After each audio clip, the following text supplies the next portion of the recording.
What's up, NBA fans? Welcome back to episode 23 of Off The Dribble. And me and Aashrith took a break, a little like 3 to 4 day hiatus that was not planned. So sorry for that. And we're going to promise we'll be back given some consistent format and some consistent entertainment out for you guys starting now. So just bear with us. And yeah, today we're just going to get right back into, I don't know if you guys remember, but last episode we were doing the X Factors from every NBA team, and we did the Western Conference last week. So today we're going to start off with doing every X Factor from the Eastern Conference. And Oshrit's going to start us off by starting off with the 15th seed in the East last year, the worst team in the league, the Detroit Pistons. The Pistons. I hope the Pistons are better, and I think they're going to be better because of Jalen Duren. Mm-hmm. And this is, you can also go a lot of different ways with this. There are a lot of players in the Pistons that I think could be a player that can carry them from point A to point B. And for me, it was a tough decision between Jalen Duren and Jaden Ivey. But I ended up going Jalen Duren because the Pistons are so low in terms of front court players. That Jalen Duren is going to be that sort of force that gets you 12 points, 10 rebounds a game. Yep. That's going to be huge for a team that has Cade, who I think already is going to be an all-star. Ron Holland, who is going to be someone to be reckoned with. Jaden Ivey, as I mentioned before. I think the glue that's going to hold that together is going to be Jalen Duren. So that's my X factor for this.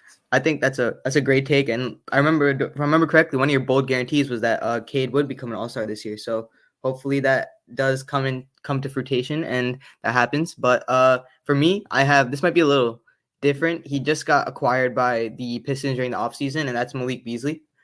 Malik Beasley, on every single team that he's on, especially for the Pistons, what they need really is someone that can just shoot the lights out of the ball. And that's literally what he does. He used to be on the Timberwolves for a couple years when Ant was a rookie. And this dude averaged 19.5 points a game, strictly just shooting corner threes and catch and shoot threes. That's all he does. And he shoots them at a very, very great efficiency as well. It's a 40, anywhere between 37 to 40%. And he's putting up 8 to 9 threes a game. He shoots them with volume as well. And that's going to help spread out the floor, give Cade that room to work, do his one-on-one ISO basketball. At the same time, that's going to help Jalen Duren as well. Like you said, Jalen Duren's a really good player that has a lot of high upside, and just spacing in general just will help your center. No matter what, it'll clear space for him to just do more work in the paint and kind of just clean up the glass on his end. Yeah, and for the Wizards, someone who maybe could use a lesson or two on shooting from Malik Beasley is I'm excited to meet Bilal Coulibaly. Okay. And he has to learn how to shoot if he wants to be a real player in the league. Mm-hmm. But his defensive intangibles are so high in terms of how when I was mocking him, I mocked him the Thunder at around pick 12, I think. And his sort of upside I compared to that of Kawhi Leonard in terms of how good he can be on the defensive end. He's shifty, 6'8", wiry frame, but can keep up with anybody from the 1 to the 3. He's so good on that end, but he's shown such little progression on the offensive end that it's hard for people to kind of see is he going to be a great shooter? But I'm betting on that upside, the sort of defensive upside, and the fact that he's professional. He's probably shooting jump shots every single day. Maybe not as many as Cat claims he shoots, but he's shooting jump shots every single day. 1,000 a day. And I mean, if he gets in the lab, which is 40% from 3, I mean, the Wizards are horrible, but he can make them a little less horrible. Yeah. I think that's also another great take. Mine is actually a rookie who you're very high on, and that's Bub Carrington. Yeah. I just Bub Carrington, me and you both were well, when the Wolves, before the Wolves traded up and got robbed, I asked you, do you think there's a possibility, in God's chance that Bub falls to 27? And you were no way, bro. If anything, he might he might be top, he might go top 10 if anything. People might reach for him. I was damn, I was kind of sad about that. But then we ended up getting robbed and everything, so that worked out well. But for the Wizards, just starting off as that backup point guard and going into that starting point guard role, and just I watched him play in college, and he is so good. He gets to his spots whenever he wants. He's he has the talent to be a pure scorer in the league, and then he also has the talent to be an amazing facilitator for any team that he wants to be on. He could be a great point guard for a long time in the league. So that's we'll see how much playing time he gets. That's obviously going to be a big factor. Like, I think he's going to get at least 20 minutes a game because he is on the Wizards, and the Wizards aren't going to be in playoff contention, so they're probably going to go towards like progressing their roster and giving younger people more time to just become better overall. So we'll see how much time he gets, but that's my pick for the Wizards. Yeah, and if you saw Bob Carradine play anything in the Summer League, you know he's going to be that guy. He almost got a triple-double in the Summer League in his first game. Yep. Like, he's a knockdown shooter, great facilitator. Honestly, would have been my pick, but I think I almost think too highly of him to be an X Factor. Yeah. But 13, I have the Hornets. Before you touch on the Hornets, I was very confused on who to pick with this roster. I was a little like iffy on just like who is actually going to go out there and play and make an effort and actually try on the team. I was the cop out. I went Mark Williams. Okay, yeah. Like, I had the same person as well. Yeah, like I think LaMelo and Brendan Miller are almost too good to pick. Yeah, you can't pick. For me, it was between Mark Williams and Trey Mann. I was gonna pick Trey Mann as well. Trey Mann is so shifty that like I think he has a great future in the league. The issue is playing behind someone as ball dominant as LaMelo doesn't really bode well for him as much. So with the front court as thin as Charlotte has, I feel like Mark Williams has a chance to give you a solid, same as Jalen Duren, 15 and 10. I don't know if I don't even think he can shoot outside of 5 feet, but like all you need honestly is like that sort of run and gun presence that can give you like a couple lobs, a couple blocks here and there, and give you 10 rebounds. Just a Jalen Duren. And I'm trying to remember who they drafted. They drafted that person whose name I can't pronounce. It was like Tijane Saloon or something. Tijane Saloon, with the 6th pick, And he's hella raw. Like honestly, horrible pick. I'm not gonna lie at 6, but like I don't see a way where he really impacts the rotation as much. Yeah. So I think Mark kind of has that front court all to himself, and he has a chance to like be someone in candidacy for like the most improved player with how many helps you're gonna get from LaMelo. Yeah, like since I also picked Mark and you talked about him a little bit, I wanted to touch on Trey Mann just a tiny bit, even though like he was number 2 for me, but he used to be on the Thunder and he played at the University of Florida. So like I watched him first when he like played during his regular season in the UF, and then he played, and then during March Madness, I forgot who they played in the first round. I think it was UCF. I don't remember if it was UCF. I don't remember exactly, but you might be right. Yeah, they were down like throughout the game, like down 2 or 3 points, like every single like time throughout the game. 3 minutes left in the second half.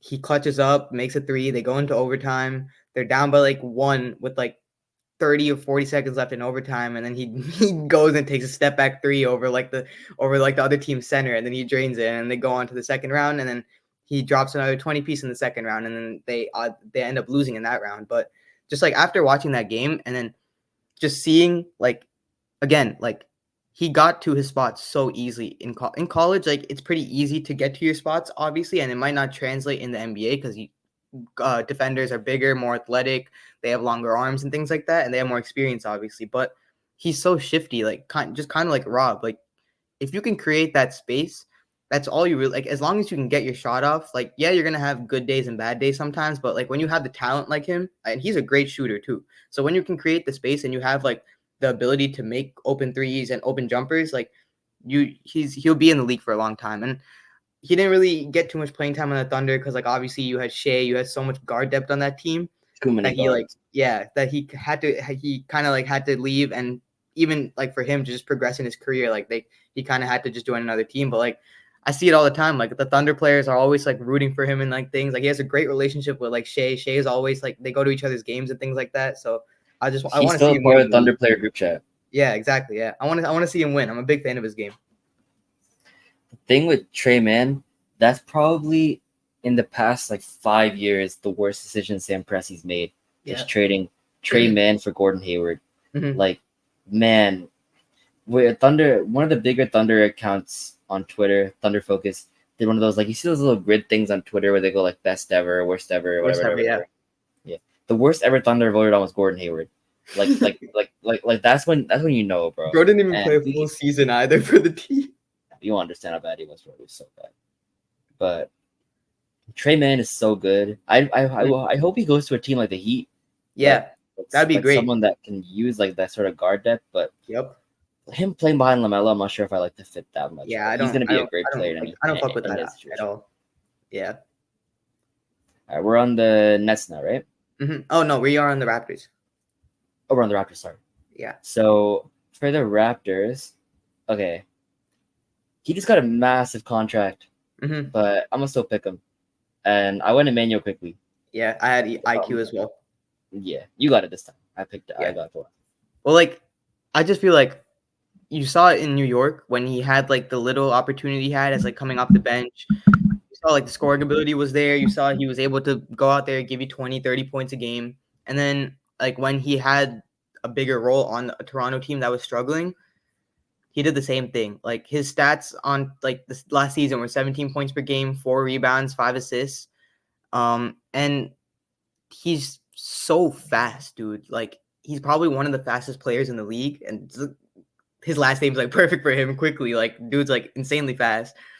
He's a great downhill scorer.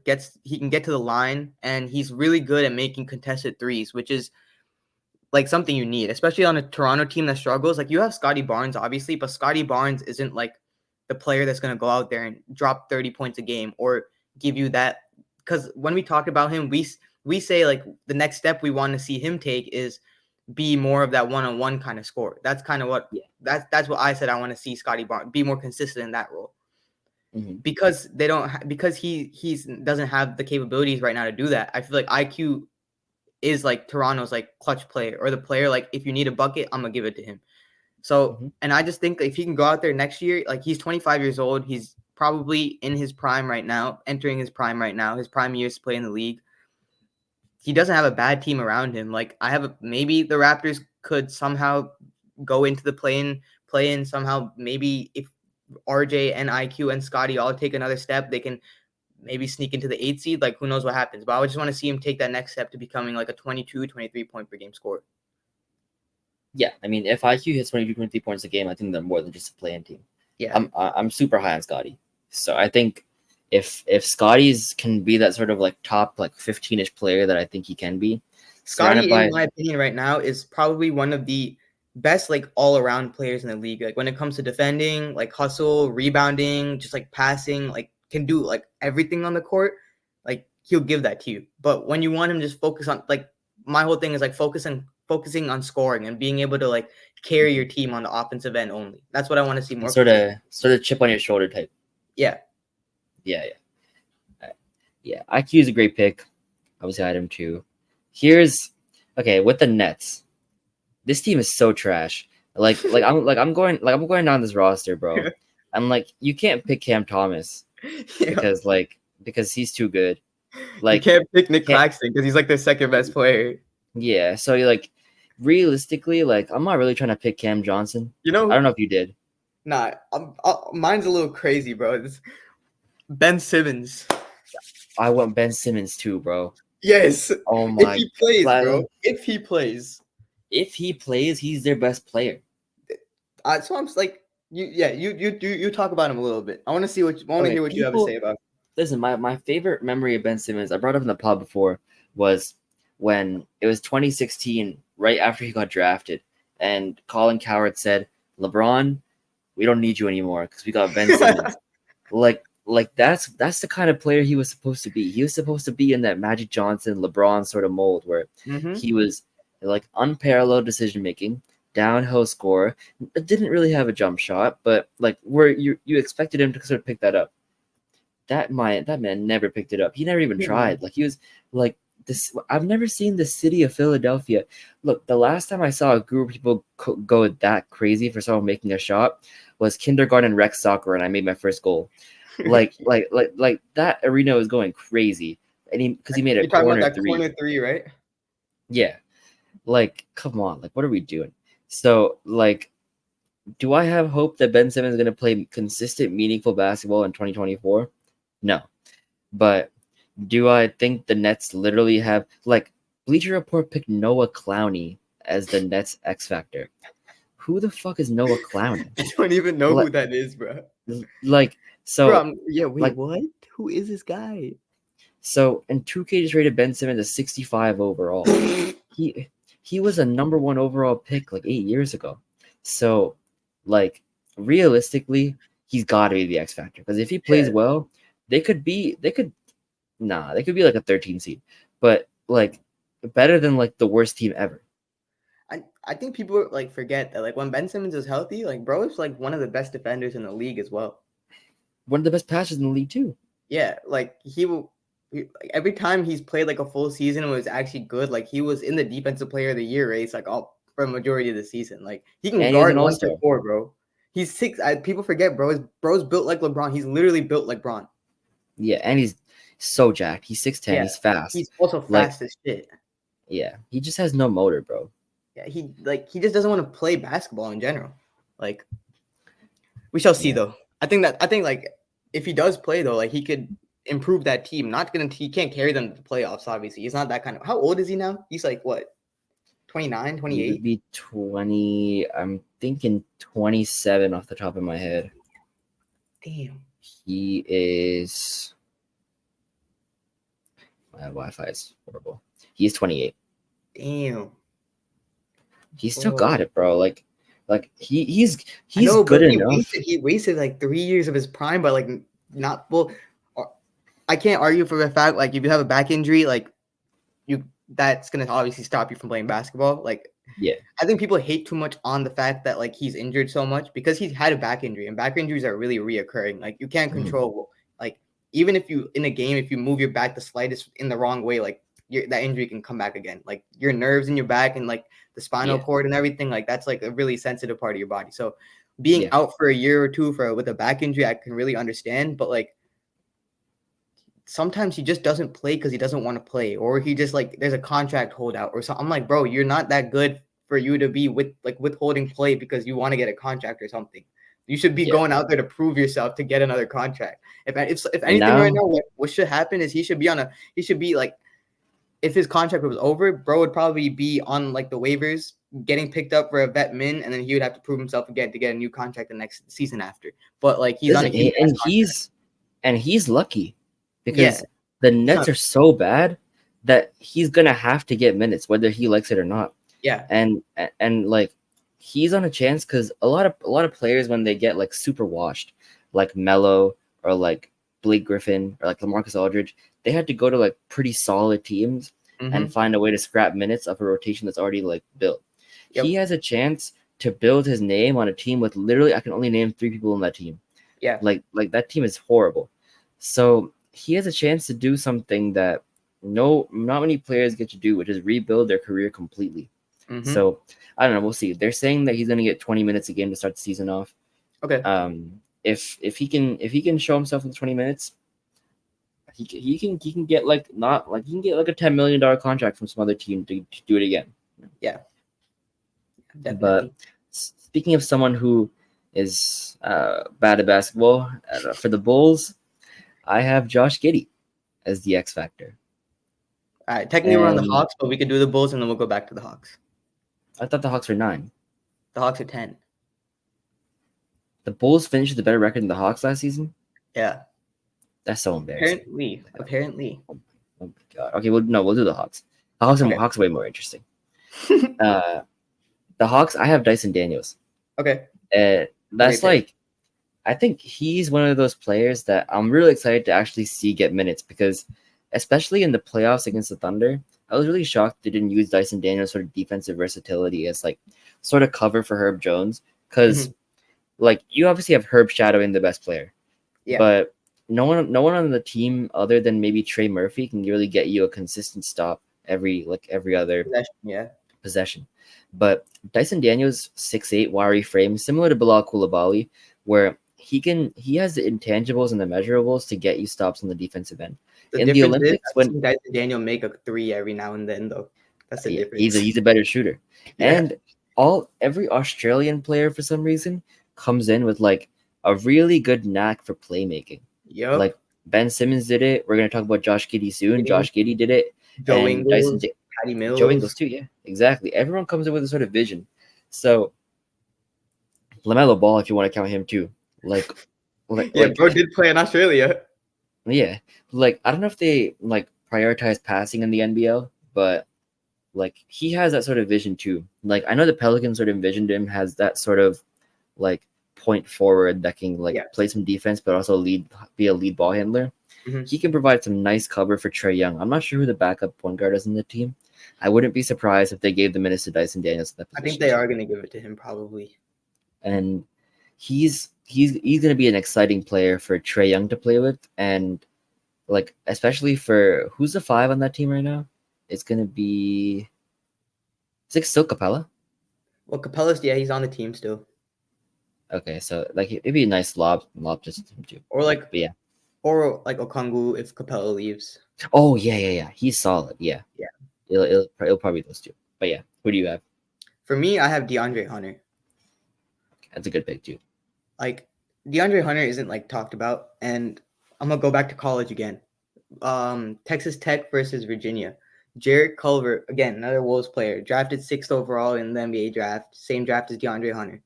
Bro was a dog in college. Jarrett Culver was so good in college, probably one of the best college basketball players at that time.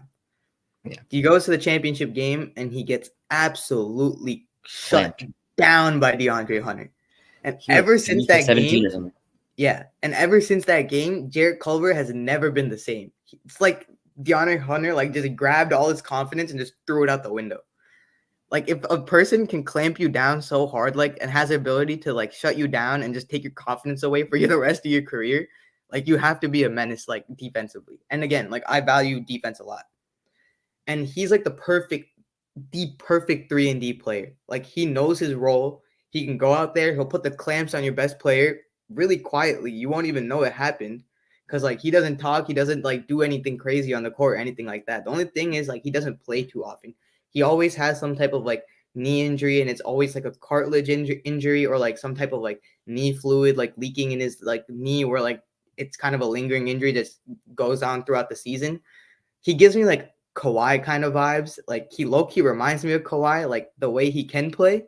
And then also like the injury wise, like always like your knee being messed up, like a lingering injury throughout the season just keeps like pounding on you and just like limits your ability to play your best. But if he stays healthy for like 65 games, he'll have a major impact for the Hawks. That's a good pick, honestly. Between him and Dyson for me. But I think Dyson deserves a little more shine the way he gets. Yeah. But all right, everyone knows my pick at this point. I messed up before, but it's gonna be Josh Giddey for the Bulls. I have Josh Giddey as well for the Bulls.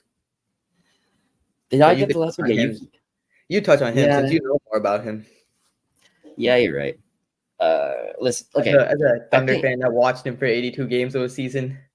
Yeah, I think pre-allegation, he was actually super solid in the role that he was told to play.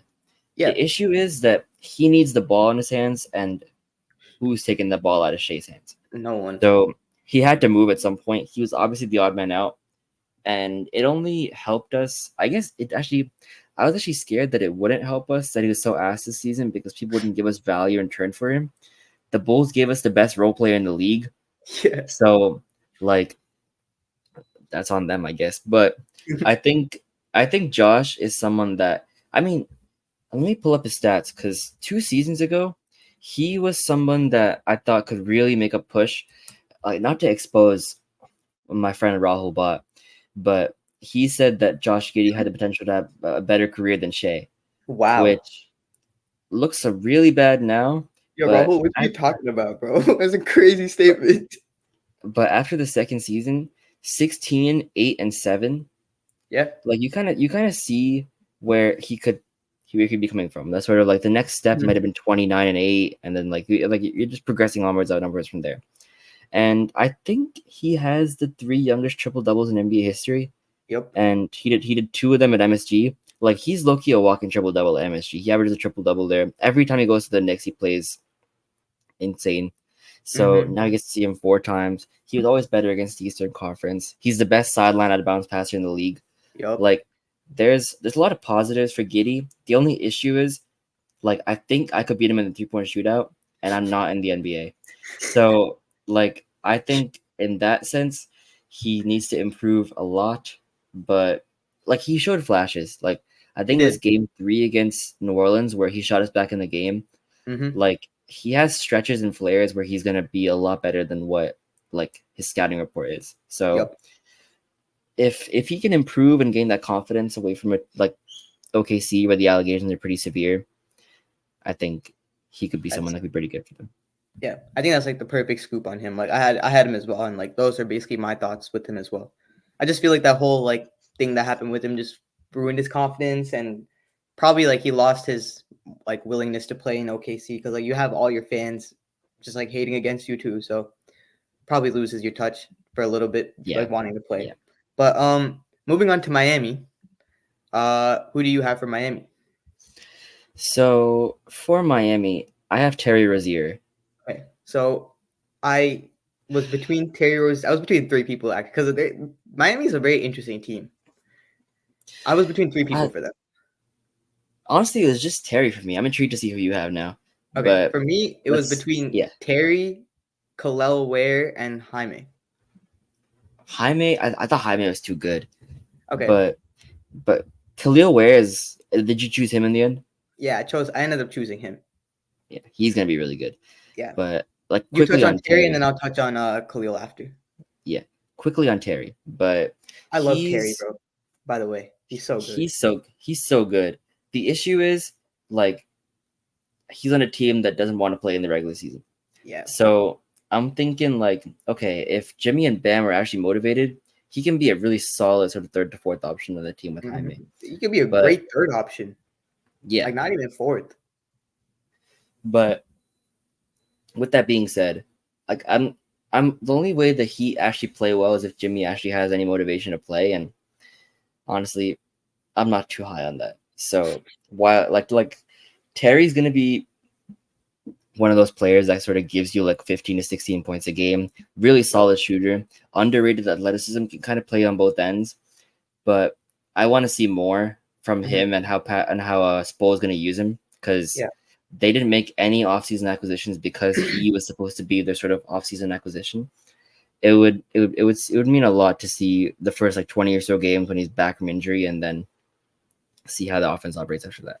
Yeah, like I love Terry so much. Like he's just like a pure scorer. Like when he was on Charlotte, like he would give the T-Wolves problems. Like it was insane. But my pick was Khalil Ware, and I picked him because I feel like the Heat picked him to kind of make Bam go back to playing the four. Yeah. And I feel like if Bam plays the 4, bro, he will eat. It will be raps for the league if Bam is at power forward instead of center. Like if he's playing his actual position that he's supposed to be. Same thing with Anthony Davis. If Anthony Davis played the 4 and not the 5, it would be raps for the league. But like you have an actual like solidified 7-footer that can go out there, a great rim protector as well, like Bam already is, all like a pretty good defender, and like the Heat lacked rebounding. That was their biggest thing, and especially when I saw them in the playoffs, they lacked rebounding. Like they couldn't get like you need second chances, especially in the playoffs. Like you need to have second chance opportunities. That's like the only way to give you an advantage on another team is to go out there and out rebound them. But I just think that like pairing him next to Bam, like he's not going to happen right out the gate. Obviously, he's going to come in off the bench, but like as the season progresses, like even in the beginning of the season, we're going to see Bam playing the 4 and him at the 5. And like you guys will see, like Bam is going to be a lot more productive and a lot more efficient at the 4 instead of the 5. And I feel like that's going to heavily rely on Khalil Ware's like impact just straight out of the gate being a rookie. Yeah. He's a really solid player, and that sort of 3-and-D sort of presence is what the Heat are going to need, I think, to make that next jump. So who do we have next? We have Philly. Yeah. So Philly, I have Caleb Martin. Okay. And I think this is more so like, oh, you have him as well? Yep. All right, you got it then. I got like 20 minutes on Josh Giddey. Yeah. So Caleb Martin, bro, this dude is like, I don't remember, like you probably know, like when he was on the Heat, like he could have won what was it, Eastern Conference Finals MVP. Yeah, he could have won Larry Bird Award. Yeah, he could have easily won that. Like I think he was the best player for the Heat that series, like in the before they went to the finals. Like he was such a solid person. Like the Heat were struggling with injuries. They needed somebody off their bench. They needed somebody to come up and actually just like be like, all right, I'm gonna go off right now. I'm gonna give the team what they need, and that's exactly what he did. And ever since then, like he's been really solid. Like last season for the Heat, he averaged 10 points a game, 4.4 rebounds, 2.2 assists on 35% from three. And he's also like a really solid defender. Like he's pretty long. He's athletic. He's really athletic, actually. Like he could jump out of the gym. Like I've seen him like have some crazy dunks. So like kind of like the Sixers already have like Kelly Oubre, and that's kind of like the role like he's gonna kind of play, like Caleb Martin will play. But like I feel like if you have role players like that on your team that can be like really productive and still give you like 20 points on any given night if they wanted to, if they had the opportunity to, like you're improving your team, and they'll help you take your team to the next level. Just like adding as much depth to your team as possible. Yeah, he kind of sold the bag on his contract negotiation. I think he's offered a lot more on the Heat. Yeah. But, I mean, maybe he thinks Philly's a better situation. I wouldn't disagree, honestly. Neither would I. So next is the Pacers. Yep. And here, I was kind of struggling with the Pacers. I ended up wanting to go Andrew Nembhard. Okay. But just because I think Tyrese kind of showed an ability last season to be a bit injury prone. He was going through a lot of little like ticky-tack injuries. I think that's sort of the product of like the fast-paced offense that they play. And with that, like I said last episode, with Devin Carter for the Kings, with that sort of fast-paced offense for a star point guard, it'd be really nice and helpful if you have a backup. Like the one regret I have for the Thunder is that we never ever got a backup guard for Russ. Like it was always like in his MVP season. Here's a fun fact: his name is Samaj Kristen, and his name is Samaj because Samaj backwards is James. Like this is a random player, but for a player like Andrew Nembhard to be available on the bench for this kind of team is like he was solid for Team Canada in the Olympics, and the Pacers have shown a willingness to trust him in clutch moments. Like that step back three in the playoffs to give the Pacers life was one of like the biggest shots I've seen in my life, and that came from like Andrew Nembhard. And his ability to sort of pass the ball, great handle, great mid-range jump shot, good ability to get to the rim. I think with all cylinders firing for him, like he has really, really good odds to win most improved player. I honestly tempted to bet him, and like there's a chance that he does win it. And if he does, it's probably because it probably means the Pacers are going to be a top 4 seed. Top 4 seed, yeah, that's a great pick. He was my second choice. For me, I have Ben Mathurin. I don't know if like you were like too high on him to put him as an X factor or not, but like I'm a huge fan of Ben Mathurin. I feel like if he played during that like Celtics series, they wouldn't have won, but like they were really close in a lot of games, and I feel like he would have maybe been able to get them like a game or two and maybe like force that series to a game 7 possibly. But his rookie year, he actually averaged, it was 16.7 points per game. It was he didn't have a great 3-point percentage his rookie year. It was 33%, and then 4 assists and then 2 rebounds. And then this past season, he was injured. He only played 55 games, but he averaged 14.5 points per game on 38% shooting from 3, 4 rebounds and 2 assists. Like he improved his 3-point shooting dramatically. And again, he's a great defender. And like if you look at the Pacers play, they don't prioritize defense. Their whole thing is like we're gonna go out there and we're gonna drop 130 points on your head and try and outscore you. Like even if that means like it's 130 to 129, like that's their whole goal. Be one of the top 5 fast-paced offenses in the league, and also be probably like the team that has the most points per game. That's like their whole goal. But if you have someone on your team that, like again, he's not like the best defender in the league, but he's probably the Pacers' like second best defender. And if you have someone like a guard that can kind of play up on like other teams, like all-star level guards, and just make life a tiny bit harder for them, that he'll help them a lot. So I feel like they actually like during the season, like they felt like the loss of impact without having him on the court, especially during the playoffs. That's fair. Speaking of best defender in the league, I think like every year, if you look at X factors, like this guy's name pops up. Yeah. But for the Magic, I have Jonathan Isaac. Yep, I also have Jonathan Isaac as well. And man, like it's almost like a pipe dream with him at this point. Yeah. But whenever he plays, he's the best defender on the floor. Like he's causing havoc. Like even last season, he averaged like 6 points a game and you played like 15 minutes a game, but he gave you a steal and a block in those 15 minutes. Yep. Like, he just is one of those players that's always going to cause havoc. And for an Orlando team that needs that sort of defensive push, Paolo's probably the second best defender, I think, right? Yeah. Or 'Cause Jalen obviously Suggs. Jalen Suggs. No, Suggs is their best defender. Yeah, Suggs So is I their guess best defenders. Suggs, Paolo, and you have KCP. Yeah. But like, Isaac's gonna set that tone on the defensive end, where like maybe he'll be playing enough to be regarded as the best defender in the team. Mhm. And he's so wiry that he's good for like 6 to 8 points a game. That's all you need from him, realistically, with the defense he provides. So that's who I have. And you had the same player? Yeah, I had the same exact player, and that's like literally the whole reason why. Like it's like the perfect explanation. So for the Cavs, I don't know if this is like too big for him, but mine is Karis LeVert. Like, Same player. Yeah, like bro, I don't think there's really too much to say about him. Like he's like the perfect six man for a team. Like I don't know why he wasn't talked more about like the 6 man of the year award. Like obviously Nas Reed and Malik Monk kind of carried that conversation a little bit, but like he should have been in that conversation a little bit more. Like let me pull up his stats actually really quickly and tell you what he averaged last year. It was 14 points per game, 4.1 rebounds, and then 5.1 assists. Like bro, that's as a 6 man.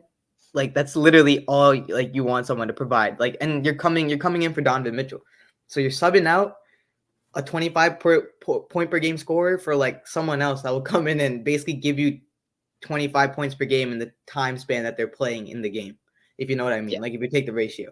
But yeah, like that's my only reason for him being an X factor. Like if you can come in and then just give your team like automatic scoring, especially like if your starters aren't doing what they're supposed to do, like that's all you need. He's super solid. Yep. And yeah, I think you touched on pretty much everything I wanted to touch on with Karis LeVert. So my next player, it's a bit of a random one because he hasn't really shown that sort of like ability that he did in previous teams, but I went Gary Trent Jr. from Milwaukee. Okay. And it's only because they need shooting. Yeah. Because they lost Malik Beasley. Like that's pretty much it. Like I think surrounding Giannis with shooters is probably the way to go. And with the player like Gary Trent Jr., he's gonna get the ball, he's gonna get a lot of wide open looks. And yeah, I think he's gonna be a good shooter for them. If he can find out that 42 to 43% range like he's hitting before, I don't see a way where he can't be like they can't be like a top 2 seed in the league. Yeah.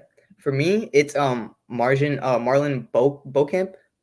Beauchamp, yeah. He doesn't really get playing time like on the Bucks, and I don't know if he's gonna be inserted into the lineup a little bit more.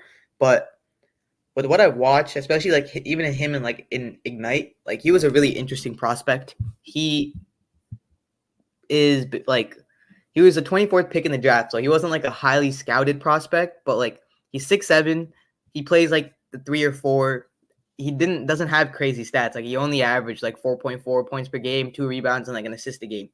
But like the times I see him play, he has like the ability, like if he's given consistent minutes, to actually be a consistent contributor to that team, especially with the roster they have, because that roster is really aging. Like if you look down like from top to bottom of that roster, like it's not a bunch of young talent. It's a lot of like players that are 27 or older either at the end of their primes or just like can play like decent basketball, like a Brook Lopez, someone like that. But if they give him like an opportunity, I feel like he can go out there and he can give them like a 12 to 13 points off the bench. Solid defender, someone you could pair next to Giannis, maybe give Giannis a little bit more rest when he needs to, because you see Giannis kind of fall apart towards the end of the season, like get some type of injury. And like those injuries happen mainly because like you're being overplayed throughout the season. So if things like that happen, then it just happens. So like I feel like if he gets like playing time, then it'll be really good for the team. Okay. So I think the next team we're doing is the Knicks. And for the Knicks, I have Josh Hart. I don't know if Josh Hart is too good. Okay, we have a lot of the same picks. Yeah. I think like the Knicks have a really good roster that you could keep. You could put Josh Hart as the X factor. That's fair. Because I think at this point, Josh Hart's probably like the 5th best player in the team. Yeah. So I think Yeah, I think that's quite qualifies. For me, it's between him and DiVincenzo, Mm-hmm. but I think DiVincenzo's minutes are going to go down by like a lot now that they have so much depth. So Josh Hart's like the most obvious X factor in the league, I think, in terms of like what the word really means. Like Yep. he's one of those players that gets you like the most random 8 to 9 rebounds a game. Mm-hmm. He'll give you 48 minutes a night sometimes. Mm-hmm. I think he led the league in minutes played. He did. Like he's such a good utility player that it's almost hard for like teams to game plan for that. Like when you look at him, where you're like 6'5", like he's not really going to hurt you that much in terms of offense and defense, but his rebounding alone is enough to give the Knicks like 3 to 4 more possessions a game. And for a team that's going to be in a lot of close games down the stretch, I feel like Josh Hart's going to give you that sort of like push you need just to get to the next level. Yeah. Yep, I totally agree with you. Like just the fact that like you have someone on your team that can play 48 minutes a game and rebound like a forward or a center, like that impact goes miles like what anybody can give you. Like that's amazing. Exactly. So like you hit on that perfectly. So then going to the number one team in the Eastern Conference, the Boston Celtics. And my X factor for them is Peyton Pritchard. That's who mine used to be before I switched it. Okay, yeah. Peyton Pritchard is just like the perfect backup point guard. Like that team is already so stacked, and he gives them like more depth than that they already have. Like they already have a really good like guard room with like Jaylen Brown. Even though he plays like the three technically, you have Derek White, you have Drew Holiday, but then you can sub in Peyton Pritchard that can literally go in and then shoot the deepest three. Like bro, think he's Damian Lillard, he'll pop a deep three and it'll go in. Like it's crazy. Like it's just like in his genes. Like all white boys can shoot apparently, and then like he's also like he can hold his own defensively, especially on the perimeter. Like he's a smaller guard compared to a lot of people, but like his lateral movement is really quick and he's like able to keep up with like some pretty good guards. So just coming off the bench, that's like a great person for the Celtics to have. I've never seen someone be a half court shot specialist. Yeah, Like exactly. like in the Making playoffs, two they of actually them subbed him in for just for that reason. Yeah. it's crazy. But for me, I have Lonnie Walker, Okay. and it just came out that he might get waived, so this could be a bad take. But I'm gonna stick to it because he's such a good player, and it's such a shame that his career has kind of been like the journeyman career has been. Like he's been everywhere, bro. He's in San Antonio, really solid in San Antonio. He goes to the Lakers. Like the Lakers just misuse everyone. Like Yep. he actually has the talent to be good. Went to Brooklyn again, really solid in Brooklyn, and now he's stuck here. And in Boston, I think like with the team that needs that sort of backup too. If I'm not mistaken, they lost Sam Hauser. I think they don't have a backup too. They don't. And like that kind of like you're again for players like Jaylen Brown and Jason Tatum, who like every single year they're in the Eastern Conference Finals means they're gonna play around 100 games a season. Like that sort of wear and tear builds up over time, and with that is gonna come a need for like players like Lonnie Walker, players like Peyton Pritchard, players like I don't know who else is on their bench, but like those players are gonna get like a lot more minutes in those sort of regular season games that don't necessarily mean much. And even though like they don't necessarily mean that much, like having bodies out there is so important. And a player like Lonnie Walker can give you 12 to 15 points a game, a couple assists, really good from three, really athletic player. Those are invaluable. And getting him on a vet's min is like, of course the Celtics can do it.